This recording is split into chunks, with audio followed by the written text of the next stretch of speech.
caminho dividido, né? Metade participou, metade não participou. Acho que bom estar aqui, e aí nós vamos ter um entendimento, né? E começar uma nova fase, que a proposta é continuarmos com os estudos, né?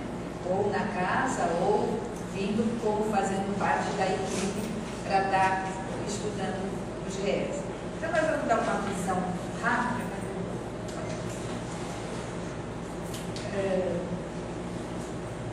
GES, né? Por que tem o símbolo dos gansos?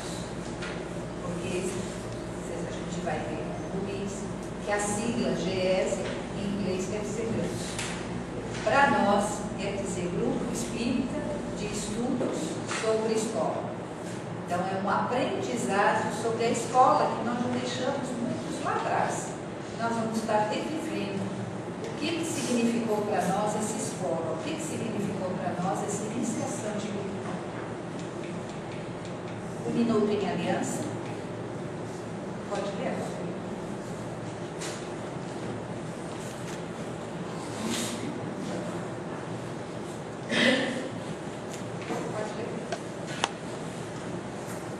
Dizem os instrutores espirituais que a era da fraternidade já está sendo construída na Terra pelas mãos, pelas almas que trabalham em silêncio na difusão das verdades evangélicas.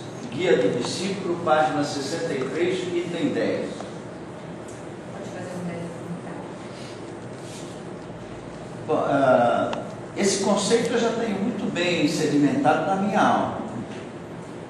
Então, apesar que é difícil a gente propagar a fraternidade através das ações, a fraternidade ainda é um anseio, pelo menos da minha alma, em ter uma fraternidade plena.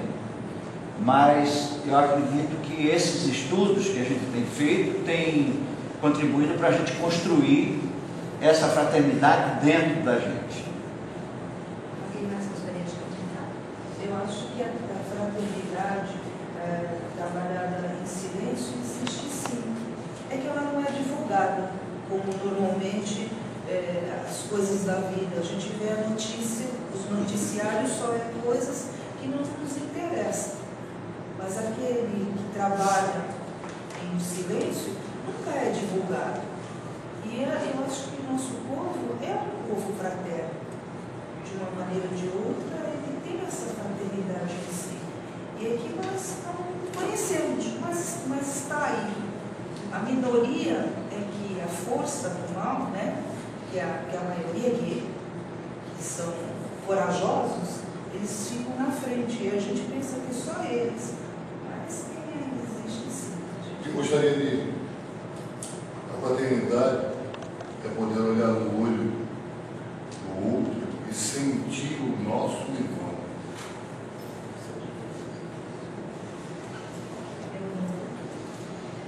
Quando nós começamos esse estudo há um ano atrás, nós apresentamos esses slides.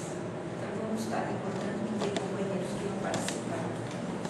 Então, a coordenação da regional pediu para que a